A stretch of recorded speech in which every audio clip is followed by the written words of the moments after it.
Today on Chloe's Inbox. Hi Chloe, please hide my identity. I am 24 years old. I have a live-in partner for almost 7 years now. Mayroon po siyang 3 anak at simula po nang nagsama kami ay ako na po ang tumayo bilang pangalawang nanay ng mga anak niya. Kasal po siya sa tunay na nanay ng mga bata pero nang makilala ko siya, 4 na taon na silang hiwalay dahil po sa nangaliwa daw yung asawa niya. Sa ngayon po ay nandito kami sa Manila ng mga kids niya at yung partner ko po ay isang security guard sa Laguna. Dahil po sa work niya, wala na po siyang oras sa amin. Weekly po siya umuuwi pero sobrang dalang namin mag-usap. Kahit sa text, walang time. Alam ko naman po at ramdam ko na wala naman po siyang iba at pinanghahawakan ko yung sinabi niya sa akin na ako na lang ang babae sa buhay niya. Nahihirapan po ako kasi hindi ko po maiwasan na paghanapan siya. Hindi po kasi siya yung tipo ng lalaki na sweet at malambing. Bilang na bilang ko po yung time na sinabihan niya ako ng I love you. Naguguluhan na po ako sa nararamdaman ko for almost 7 years at touch na po ako sa mga anak niya. Parang tunay na anak na ang turing ko sa kanila at alam kong parang tunay na nanay na din ang turing nila sa akin.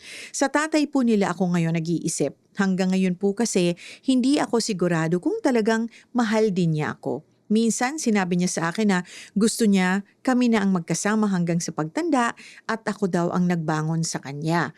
Masipag naman po siya at responsableng tatay sa mga anak niya pero nakukulangan ako sa kanya bilang partner. Please Chloe, I need your advice. Mahal ko po siya pero hindi ko na po alam ang gagawin ko. Letter sender, Susie. Hi Susie, I don't see any problem with him except that he is still not making things right for both of you and that is what's giving you so much insecurity siguro, no? Hindi ka pa kasi tunay na asawa.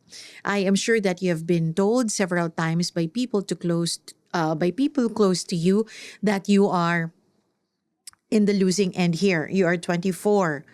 Live in for 7 years. So you were together since you were 18? So practically you have given the time of you have given him the prime of your life. Diba? Tapos ginawa ka pa niyang nanay. In a snap ng 3 anak niya.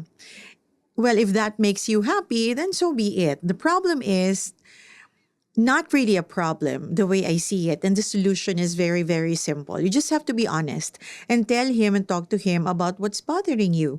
As you have said, responsable naman. And it seems ang problema lang naman ay nakukulangan ka sa atensyon at pakilig na salita. Or siguro hindi siya showy, hindi siya masyadong what do you call this?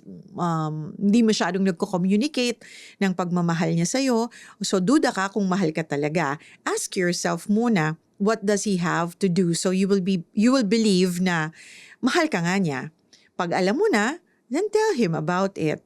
Kung kasal yan, then tell him that he needs to file for an annulment so he can marry you. At nang mawala na ang mga duda mo, di ba? Pero isa lang masasabi ko, hindi naman lahat ng kasal at nagsasama, nagmamahalan at masaya. So, wala namang hindi naaayos sa maayos na pag-uusap. So, usap lang yan. Usap kayo. And kung ang feeling mo ay nakukulangan ka, you take the lead. Ikaw na yung, kumbaga, magturo sa kanya kung, paano mo ba gustong pinapakita sa iyo na mahal ka, pangunahan mo na. At baka sakaling hindi niya alam yun.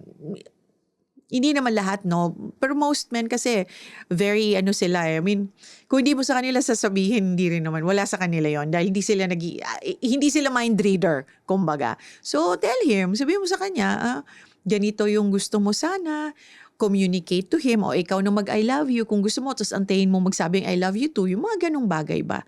Or alukin mo siya na lumabas paminsan-minsan, magkasama kayong dalawa. Mano ba naman yung maglakad-lakad lang kayo sa plaza na may dalang soft drink at mani? O okay na yon, at least meron kayong me time together. Okay?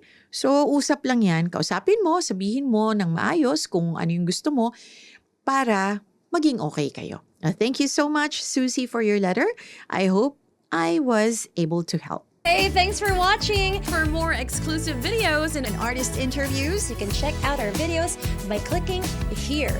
And don't forget to follow us on our social media accounts too. Links are in the description below.